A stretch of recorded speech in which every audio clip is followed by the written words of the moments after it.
As part of the present administration's efforts to curtail the spread of coronavirus COVID-19 ravaging the country and the world at large, Edostate Ministry of Education, in collaboration with Edo Broadcasting Service (EBS) and Academic Staff Union of Secondary Schools (Asuss), is organizing a television program for students in senior secondary schools, particularly those writing the West African Senior School Certificate Examination (WASE), the National Examination Council (NECO), and National Business and Technical Examination Board (NAPTEB) for the year 2020 in the months of May, June, and July.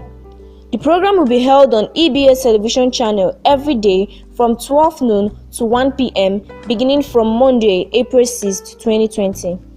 The subjects selected for these programs are Mondays Mathematics, Tuesdays English Language, Wednesdays Physics, Thursdays Biology, Fridays Geography, Saturdays Civic Education and Economics, and Sunday Chemistry. Parents and guardians are therefore advised to draw the attention of their children or wards to this opportunity during the stay-at-home period.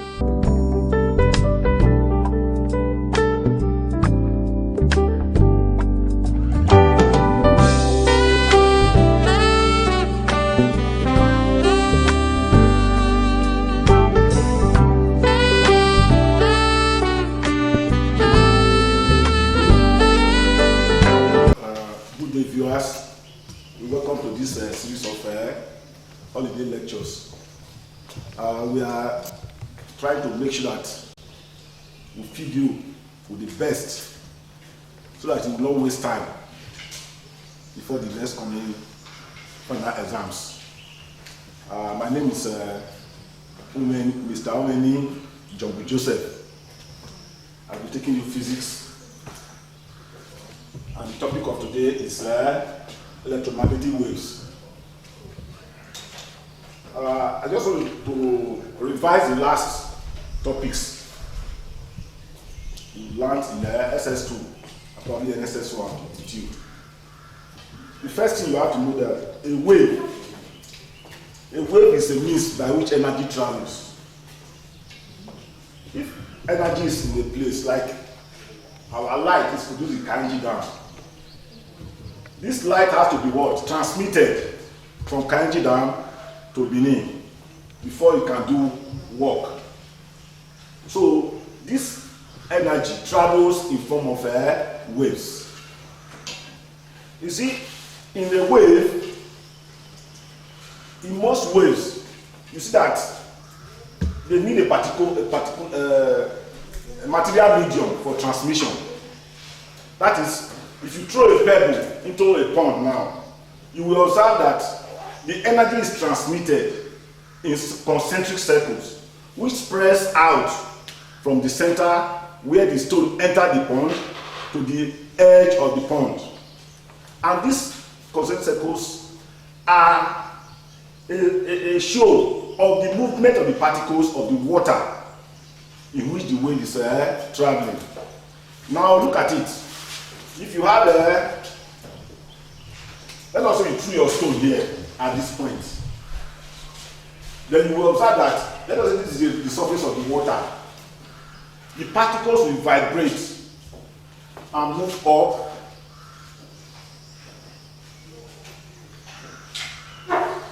like that. What I mean is that this is the wave moving, but actually the particle of the water, which is the surface, is vibrating up and down. So this is the point of entry now. These particles are all spread out on the surface. At every point in time, each particle are at different stage of vibration. So the distance between one particle, let us say A, and this particle here in B, which are already in the same phase of movement. What I mean, this one is about to go up, this one is about to come down, this one is about to go up again. So this particle and this particle are said to be what? At the same stage of motion, either upwards or downwards. So the distance from here to here is called the wavelength. The wavelength of the wave. Of course, the wave is going this way. The wave is going this way. So that is the wavelength. So if you take a particular spot, let us say B, the number of waves that passes through this point B here per second is called the what? The frequency. That is the number of particles that passes through here. It's called the frequency of the wave. So it is measured in hertz.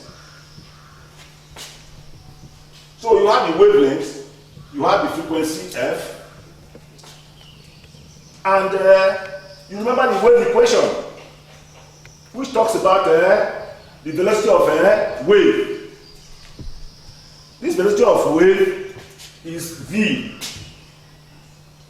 Is given by F lambda, which means the velocity of the wave is equal to the frequency times the wavelength. So examples of this type of wave, like I just mentioned, the water wave. There are other examples. All those, like you observe in this particular one now, in which the particles are moving up and the wave is going this way, which is a direction that is perpendicular to the movement of the particle. The particle is going up and down, whereas the wave is going this way. You will observe that the direction of the particles and that of the wave are at right angle to each other. This type of wave is called a transverse wave.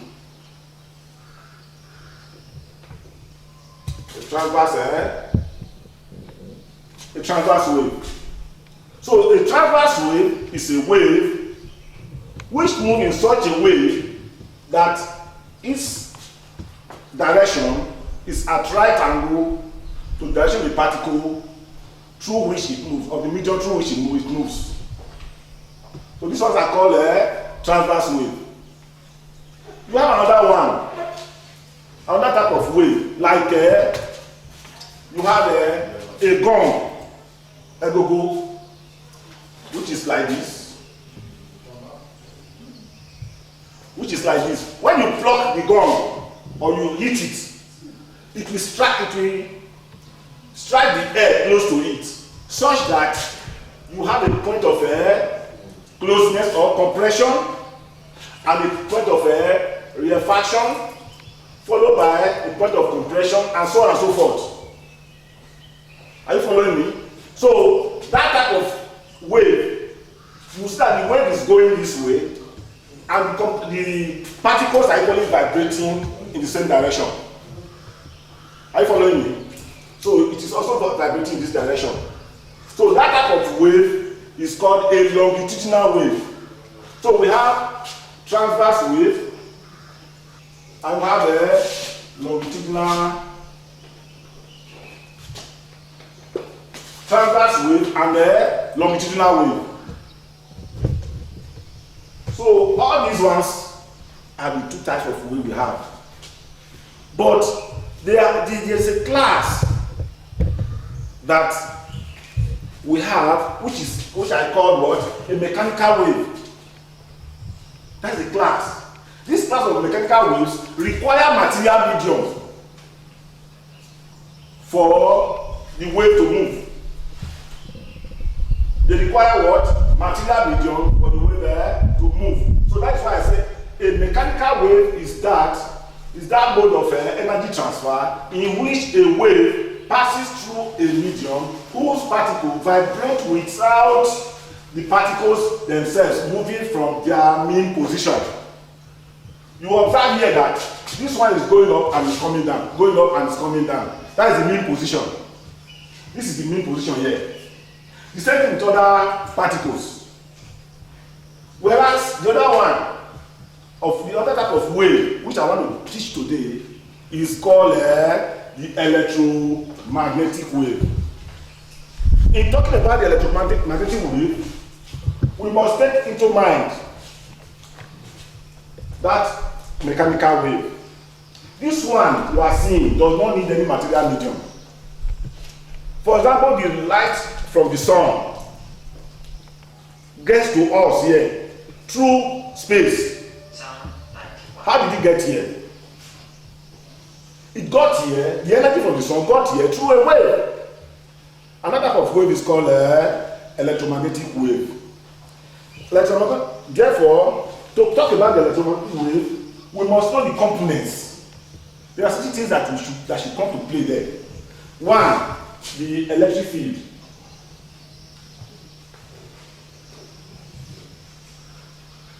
The electric field. Then two, the magnetic field.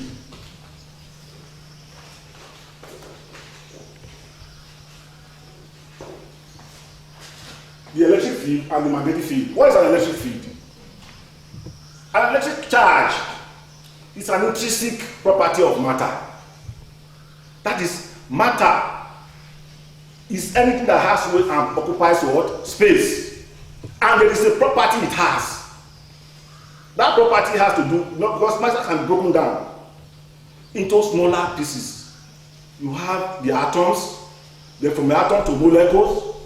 The atom itself has three components: the proton, neutron, and what? Electrons.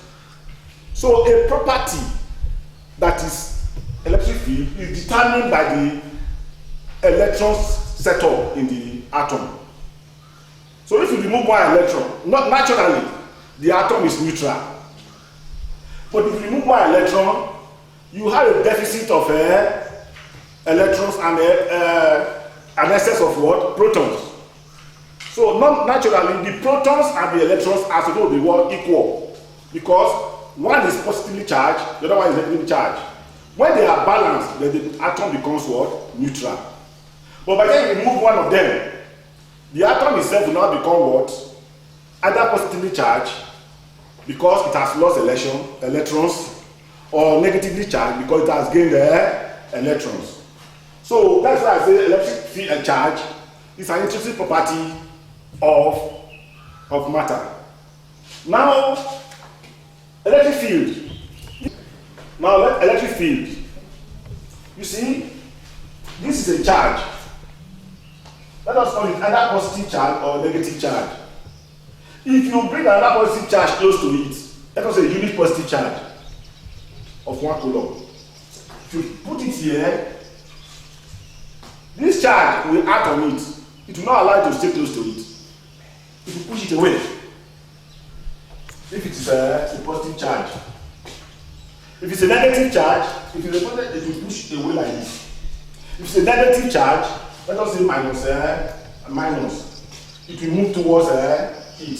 That's why we say like charges repel, unlike charges attract.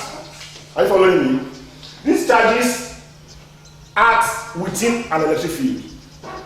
So any area around the charge where another charge brought in experiences what? A force is called the electric field.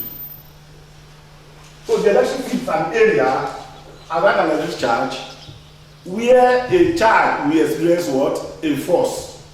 So this one is now called what? The field. Electric field. Okay, like I was saying, this is electric charge. It can either be positive or what? Negative.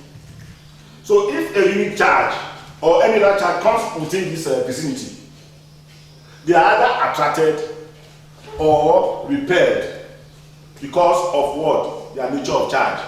If it's a positive charge, because one is positive, it will what? Be repelled.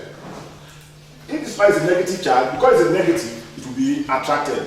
So an area around this electric charge where these other charges experience a force is called an electric field. On the other hand, we have a magnet. A magnet has a north pole and a south pole.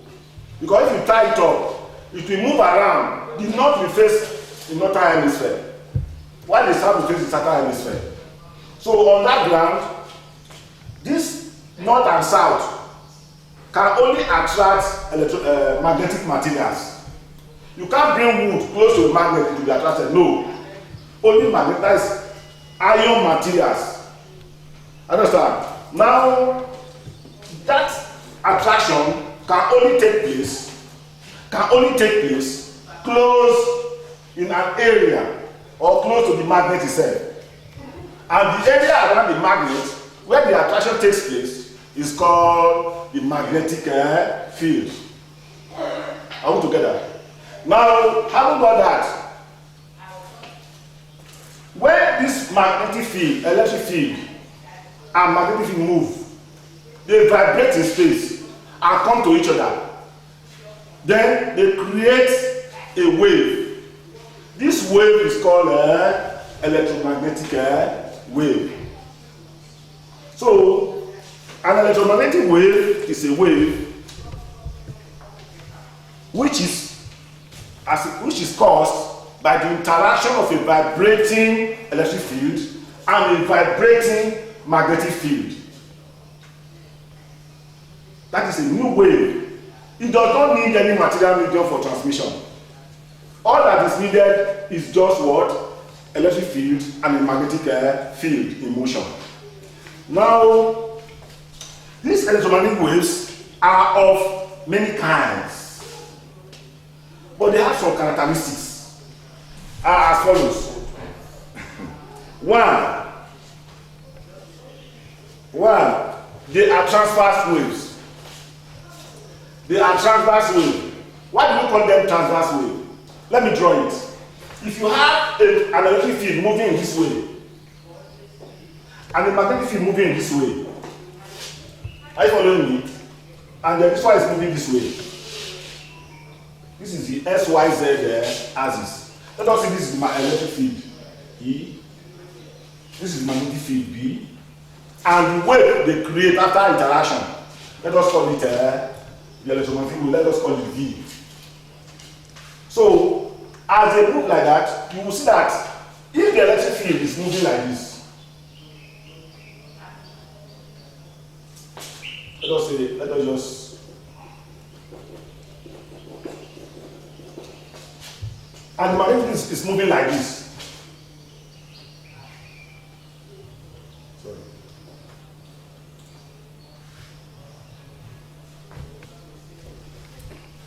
This is the magnetic field. This is the magnetic field. So I will call the upper one electric field.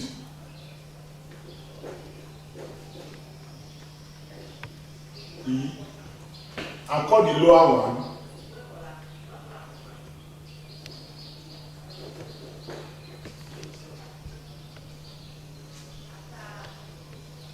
B. So they will move, they will interact with each other as they are moving and create a wave. That wave they created will move in such a way that the three directions will be mutually perpendicular. What do I mean? If you look at that angle now, if you look at that edge of the classroom, there is a tie rod moving this way, there's a tie rod moving this way, and there's a wall coming down. The wall, this tie rod and another tie rod are all at right angles. They are at what? Right angles. So when they are, this one now is at right angle to this one is at right angle to this, right angle to this one is at right angle to this. So when you have this type of setup, you say they are mutually what? Perpendicular. They are mutually perpendicular. So, but the way itself, we operate such that do they at right angle to the electric field and also at right angle to what? The magnetic field. So these are the electromagnetic waves. Now, when you now look at them, they have some characteristics. The first one there is that they have the same velocity. They have the same velocity V. Their velocity is what? Same. They have the same velocity. 2. They are what? Transverse wave. This is 1. 2. They are what? Transverse.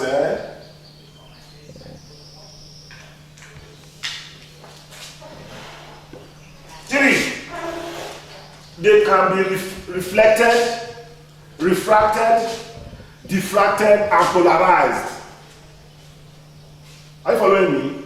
They can be what? Reflected, refracted, diffracted, and what? Polarized, like every other wave. And polarization is a property of a transverse wave. So that is why they call electromagnetic wave. They also call it what? A transverse wave. A longitudinal wave cannot be polarized. What I mean is that these three directions can be made to move in one direction. Are you hearing me? So when it is made to move in one direction, they say they have to be what? Polarized. That is why you have your sunglasses. You know this light from the sun come in diverse directions.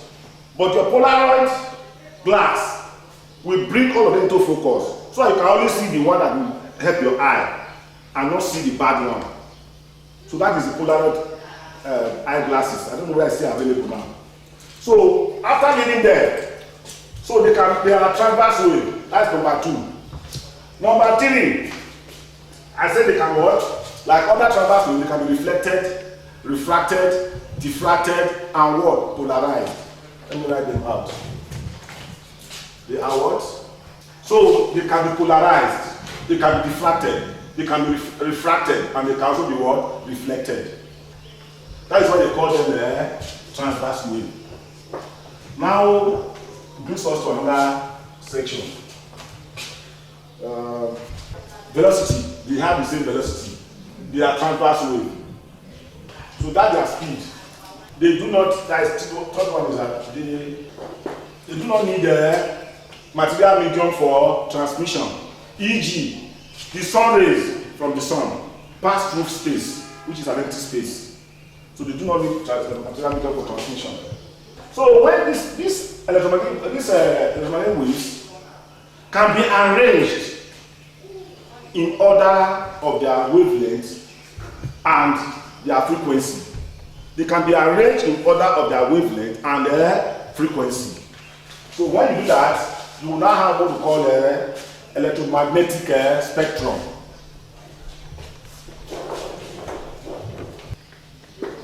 Electromagnetic spectrum. This is the arrangement. Are you following? This is the arrangement of electromagnetic waves in an ascending order of wavelength or in an ascending order of frequency. So I'll give a table here of how they can be arranged. So this is the electromagnetic spectrum. I'll call them radiation or wave. Is that clear? They are either called radiation or wave. So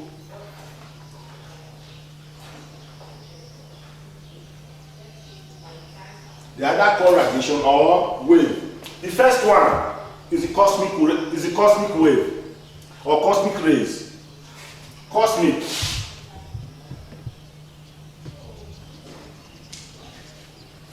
These are rays from the stellar bodies. When I say stellar bodies, I mean the sun, the star, and other bodies in what? In space. So these are stellar bodies. The second one is the gamma ray. The third one is ultraviolet rays. The X-rays, sorry. X-rays. Ultraviolet.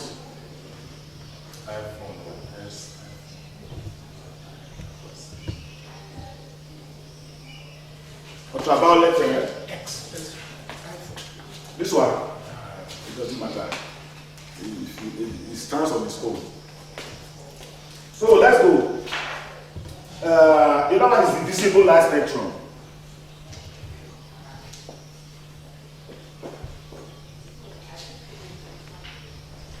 That is the one we are seeing now. The other one is the infrared. Infrared.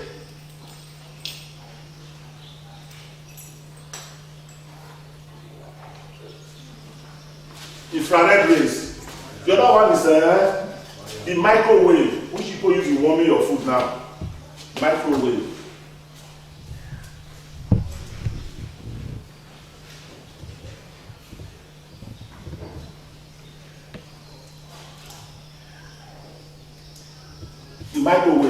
And finally, the radio wave, EBS.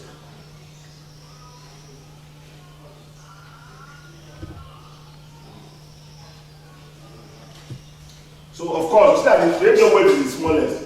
So I have arranged them. This is the cosmic rays from the stellar bodies, the gamma rays also from the sun, the X-ray, the ultraviolet rays, the visible light, the infrared rays, the microwaves, and what? The radio waves. All these are from what? The sun. They are all from where? From the sun. They travel through space without any material medium to get to Earth.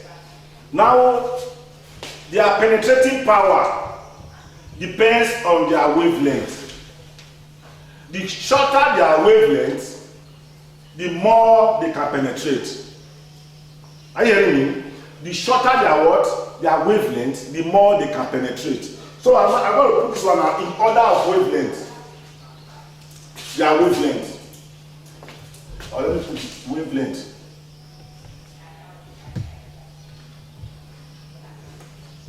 Gamma. That is in order of their wavelength. Now, for cosmic rays, it's of the order of 10 to the power minus 20 meters. Very short. 10 to the power minus 20 meters. The other one is gamma rays. 10 to the power minus 16 meters. Very minute.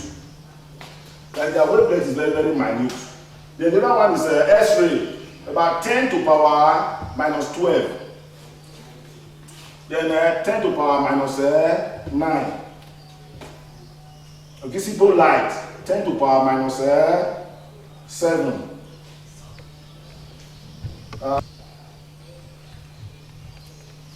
Then 10 to the power minus 4. 10 to the power 0. Of course, that is 1 meter. It's in multiples of 1 meter, right? It's in multiples of what? 1 meter. Now let's look at it. All these ones, you can now find the frequencies by using the formula. You use this formula, V is equal to what? F lambda.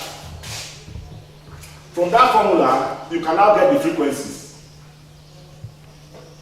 I understand?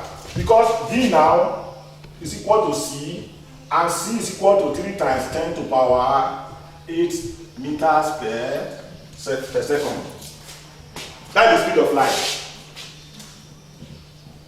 That's the speed of light. So V now is C, and C is equal to what? 3 times 10 to the power 8 meters per second, which is the speed of light. So if we take one, like the cosmic rays, I will take the, if V is the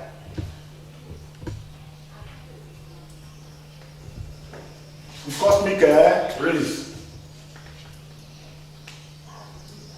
we want to find the frequency.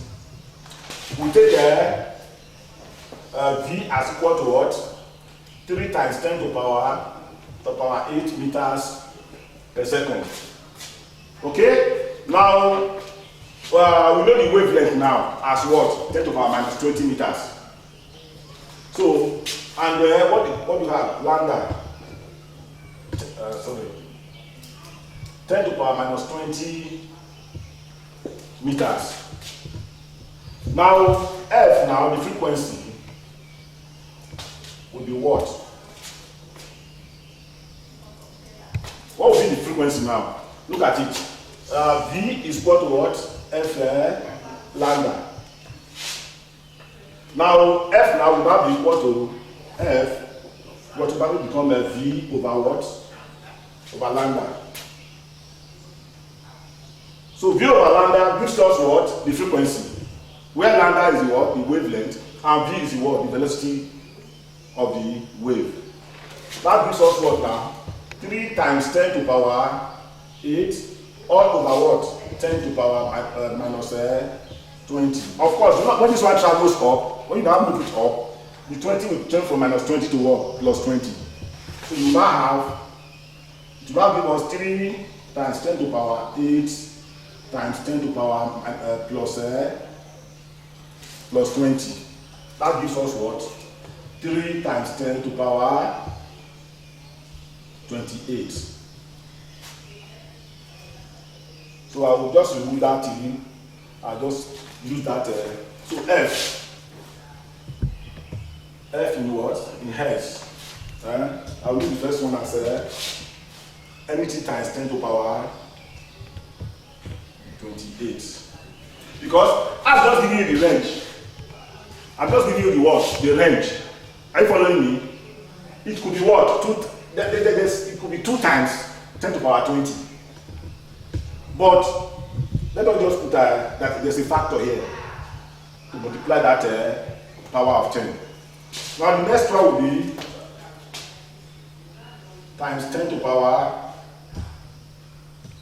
24 hertz times 10 to the power 20 hertz times 10 to the power 17 hertz times 10 to the power 15 hertz times 10 to the power 14 hertz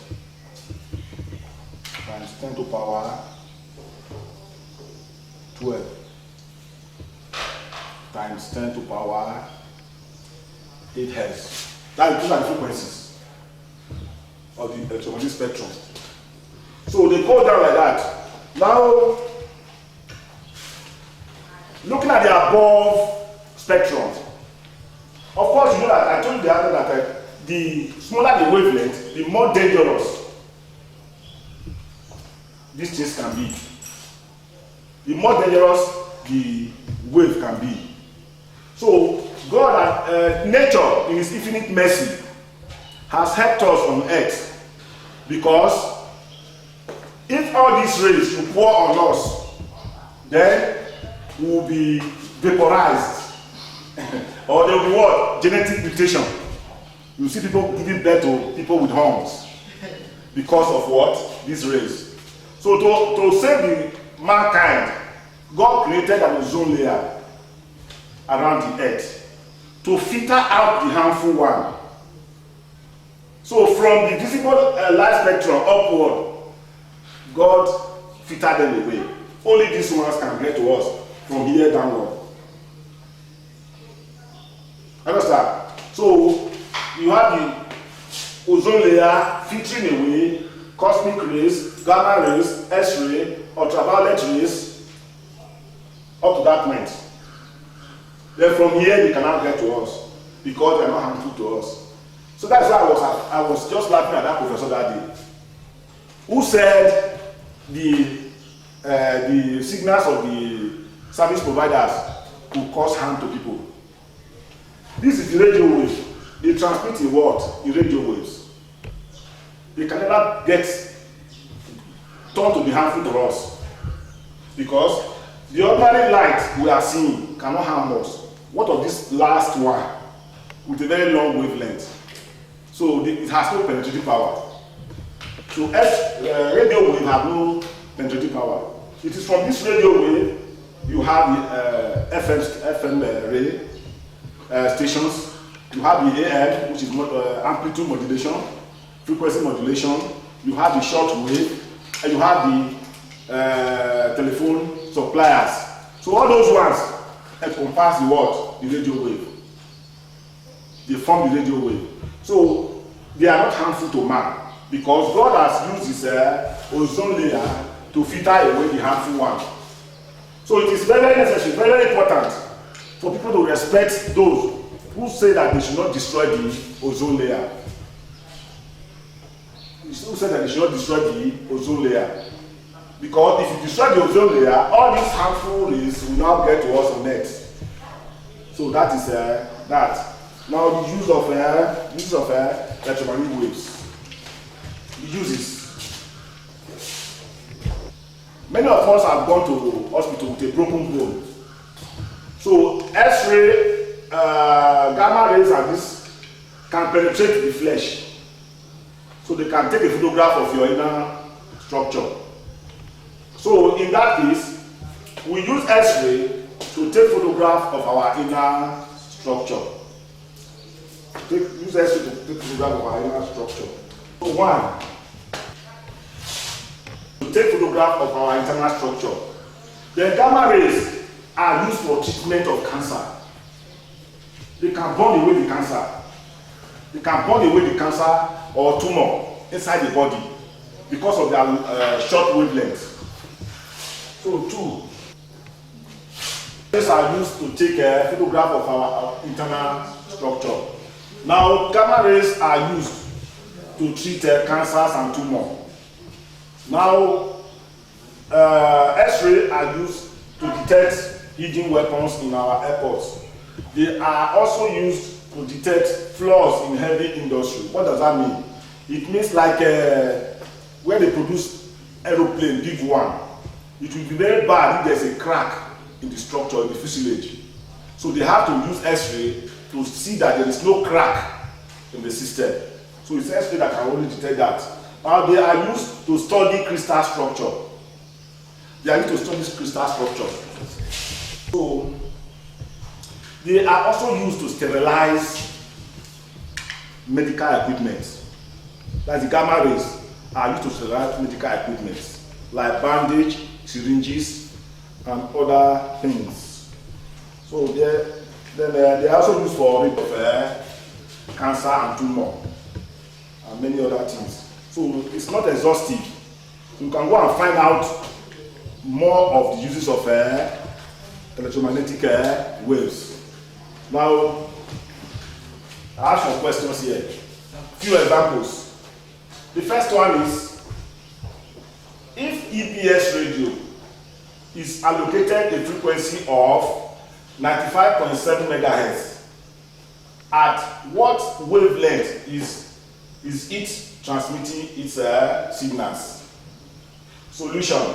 Given the wavelength, the frequency is 95.7 megahertz, and the speed of light, because it's an electromagnetic waves, is equal to 3 times 10 to the power 8 meters per second. Lambda, which is the wavelength, is equal to what? But velocity of the wave is the same thing as what? The velocity of light. So on that ground, that is V is equal to what? 3 times 10 to the power 8 meters per second. F is equal to 95.7 times 10 to the power 6. That's megahertz. 3 times 10 to the power 8 times 3 times 10 to the power minus 6 divided by 95.7 gives us 3 times 10 to the power 2 divided by 95.7, which is 300 over 95.7. That gives us 1.13 meters. 3.13 meters. 3.13 meters. Okay. Airport control tower sends out messages to an aircraft with a frequency of 2000 kilohertz. Estimate the wavelength of the signals. The speed of light, c, is equal to 3 times 10 to the power 8 meters per second. Solution. Given that c is equal to 3 times 10 to the power 8 meters per second, f is equal to 2000 kilohertz, which is 2 times 10 to the power 6 hertz, 2000 kilohertz. Now, 2000 kilohertz is 2000 times 1000 hertz, which is about 2 million hertz. So that 2 million hertz is also 2 times 10 to the power 6 hertz. Now, having got that, we now substituted and got the answer as 150 meters. Now, this is a very interesting subject. I've taken you through the last part of a wave. So I expect from the next contact to zero in on the physics practicals. So don't miss the next edition, because I and my team will stay together to put you through the rudiments of physics practicals. So thank you very much for listening. May God bless all of you in Jesus' name. Amen.